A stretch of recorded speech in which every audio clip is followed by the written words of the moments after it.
Oilsands, Karaoke. How the hell do they two mix? We're going to find out this edition of Cinefiles.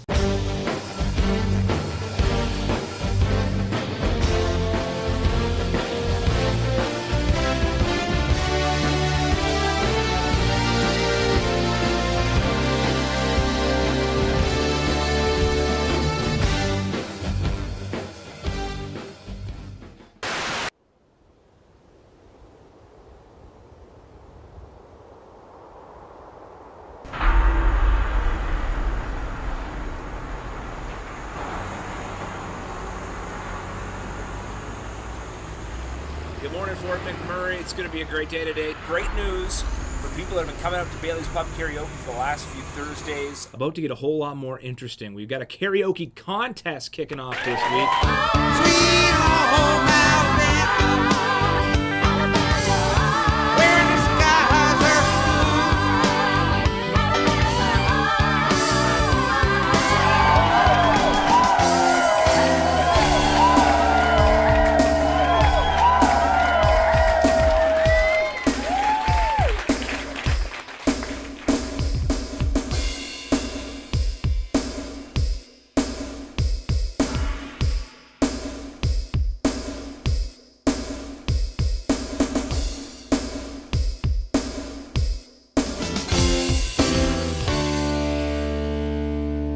It'd be awesome if everybody would unite in this planet and work together and really make this place a better place.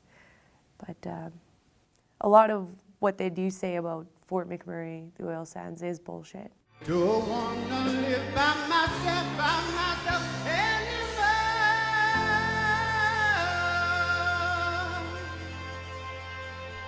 No, no. Oh yeah, shit just got real now. All right, folks, let's go a little bit something different. Hold on, scratch that. Let's try that again. All right, folks, let's go with something a little bit different this time, where we actually checked out A, a documentary, and B, a local documentary.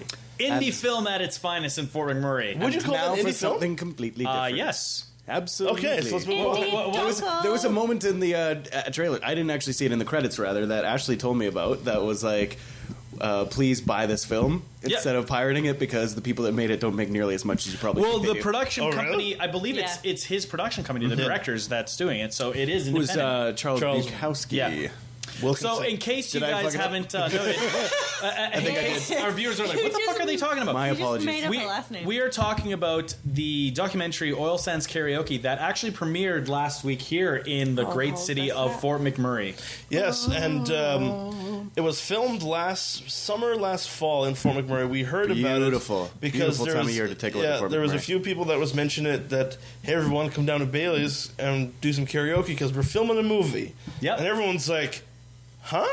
Why would you film a movie? I don't want you filming me singing. Yeah, film a movie about karaoke. So it was rather interesting. Definitely wanted to be a part of it. We couldn't because we were out and about. Well, no, it's an interesting dynamic because honestly, a lot of the times when people come to our community to come film something, it usually doesn't paint the community in a good light. So a lot of people were hesitant. The story's already written before they ever show up, basically. Precisely, and it's just footage to go with the story. Everyone, hopefully, that watches the Cinefiles TV has kind of got a grip of the podcast and very much what we did with the These wine. guys do a podcast. What we did with the wine. Yeah, I don't wear the jersey because it shrunk in the dryer.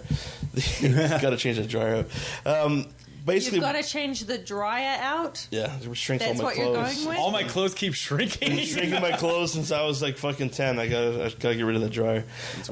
Basically, a lot of what the podcast stands for is what we got so sick of hearing, or me personally anyway, and you guys have also jumped in and voiced your opinion as well. Is what we got so sick of without what we call outside media, or what I call outside media, coming in like you said with the story pre-written, Drive-by journalism. and right? they just want to go in and film some of the fucking drug deals going on at 7-Eleven, some fucking hookers down by Diggers, and interview the fucking douchebags at Showgirls. I gotta admit that I came into the movie. To preface, at the end of the movie, I was eating my words because honestly, I felt like the movie.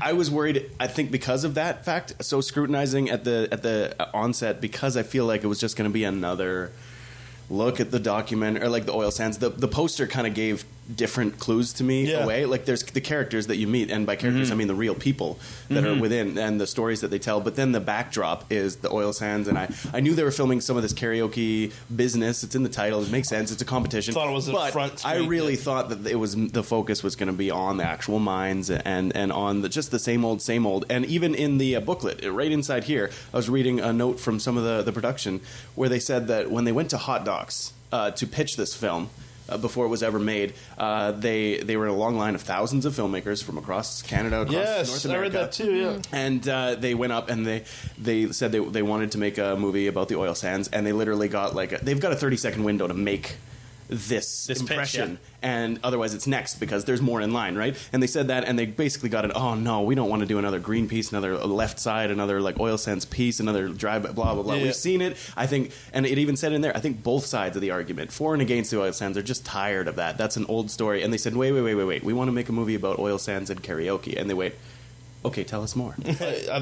Biggest fear was it was going to turn into a completely positive for McMurray, and they actually kind of combined both elements, and it was kind of exploring the issues of the 5 main characters, which is what I really like. I'm a big fan of character development, and these 5 people were characters. We got to know these people. All of them quite well. We got into their whole history. Massey and his alter ego, I guess that is the proper terminology, his alter ego, Isis Rain. We got to know his backstory well. Brenda, Dan, Jason, and the Chad. All these people, where they work, what they thought of from McMurray, and how they talked is why I love this. And I think I just made the connection in my head is because why I love this picture so much is because literally it's just people telling their story of how they came to Fort Mac, what they did to adapt to here, what they think of it, what they think of the outside people's perception of it. Basically, they were doing a podcast on the big screen. Yeah, for sure. The one thing that really got to me about it was that 2 out of the 5? No, 3 out of the 5 of them said that they're really lonely. And that got to me quite a bit, because I remember when I first moved here, solidly for the first months cried myself to sleep every night because I had no one. I had my family, and that's great, sitting at home watching Food Network with my mum, every day, awesome, but I didn't have anyone my own age that I could get to know. I came in after school had finished, I'd finished at high school, couldn't go to Keanu College even if I wanted to because of my work permit. So I understand the loneliness of it, right? I was one of those people where I would be here and then I'd go away on weekends and I'd have my other place and stuff. But the thing is, if you're the truth is, if you're not part of the solution, you're part of the problem. And I think very much what this is what this documentary highlights is the fact that the reason there is no change happening in the oil sands for the better, or at least we're not noticing it, is because you're not interested enough. Or you think that the issue, as one of the people that was in the documentary mentioned it, some people think the problem is so large that they're, and it's so easy to point the finger. But it points to that proverb, how does one man move a mountain? Yeah, exactly. One stone at a time, right? Exactly, and that's the whole thing. It's, it's so easy to point the finger, but what the thing, pointing the finger doesn't mean you've done something, right? And liking a status doesn't mean you've done something. Well, exactly, right? But, we're all for that quick kind of, and I'll say, the thing is, you have to realize this city has done a lot for the people in the documentary, and it's done a lot for the people involved. I mean, it's interesting because a lot of people say, well, people only go to Fort McMurray to work and then they follow their dreams. I mean, that's not any different from any other city. No. How many people in so many cities here in Canada are working jobs that they don't like? So that they can do something they want to do. How many? You keep cutting it. Yeah. How many kids are working at McDonald's so that they can go to college and get the degree they need, right? Well, exactly, right? And so people are working jobs that they consider shit jobs, or jobs that they like, but they're not really following their dreams. And I would venture to say that that, and it's all about a shift in your mentality. It starts with you. You have to be one. You can't close your door, and it's interesting because people say, "Oh, people from Fort McMurray are ignorant." There's all it's a breeding ground for rednecks, etc. Oh, yeah. But I would venture to say that the opposite is true. That everyone that has the negative opinion of Fort McMurray, that's both in and outside of Fort McMurray, they're the ones being the ignorant ones. Because at least the other people that are willing to move here are willing to give the community a chance. Mm-hmm. Now, to further that, I would say, I for one. I haven't been able to. I couldn't make the movies that I make without being in Fort McMurray. And not only that, it's not only allowed me to move forward, it's allowed me to help those that I respect. And amongst the, like, I have filmmaker friends who I'm so happy that I'm able to help them go forward with their productions, because they struggle. I mean, other cities are not like they're really like we know people that are in they're working jobs to try to get funding for their films, and they're just waiting for that big break, right? But the thing is, it's not just going to be handed to you. You have to do. No one's. It's so funny because everyone says that is very much like the Fort McMurray mentality too. When you arrive and you expect the $200,000 a year job, no one's just going to give it to you. You have to earn it, right? Totally. True, Yeah, and yes, it's true that the community does have a negative light, and and I believe the documentary is very good at showing the impartialness of both showing the negative and the positive. But it's also showing that these people are making the best of that situation. Totally. There is that famous 5-year plan. It's in Fort McMurray, and yet that makes for even if, like I said, even if they stay, it makes for people who are hesitant to make those really strong, lasting connections. And I've seen that. It happens in relationships. It also happens in friendships around Fort McMurray. I mean, you meet somebody and you never, like she said, are you going to leave me or am I going to leave you? Right? Like, nobody's really sure of that whole plan of how long you're here. Of course, when you get a whole bunch of people that are young, trades workers all getting together in one place and with a lot of money to spare, maybe not like tons and tons, because a lot of people in the movie, they show that like a lot of people come here with the plan to correct past wrongs or take care of past debts, the redemption, the second chance aspect of it. There's still, you put young people with money together in a town, they're going to plant roots. They're going to end up with kids, and we can see it in the stats that are at our hospital. You know, more and more families every day. So I found it. Put on some condoms.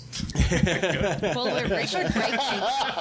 It's it is record breaking too. It really is. And I bet the amount of condoms sold here is too. But it was interesting. in Canada. It was interesting to see that that there was that sense of loneliness and that sense of like I liked Brandy's comments too, where she's just like, you know what, I'm finally at a place where I can do me, and that's okay with me. Like, she was saying that she's not attached, and she's she has a kid that she's taking care of as well. She's got a daughter, I believe, and that is like her goal. It hasn't been that long since she's finally gotten the second chance in the job. She got the paid work experience, the paid training, and now she's finally in something that she does and does well, and it gives her for the first time, it seems, in her life, the ability to take care of herself and somebody else.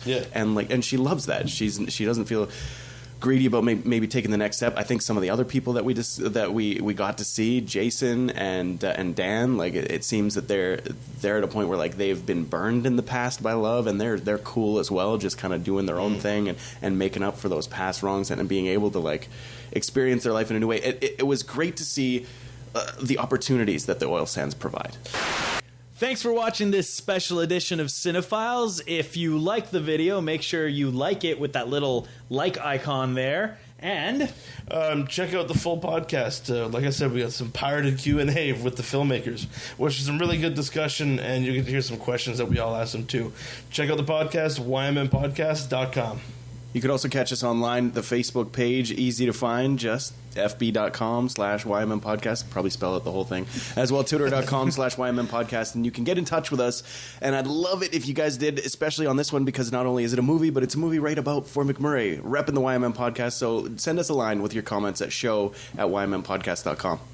And don't forget to subscribe, because we're up to all kinds of cool stuff. You know, like not just the little Fort McMurray documentaries, but the Wood Buffalo. But we do the big cinema reviews as well. I know we'll have Iron Man 3 we just did. Yeah, we just did Iron Man 3. Sorry. Yeah, Star Trek is coming out. Big summer coming up. Huge summer, and yeah, pretty exciting. Stay tuned stuff. for it.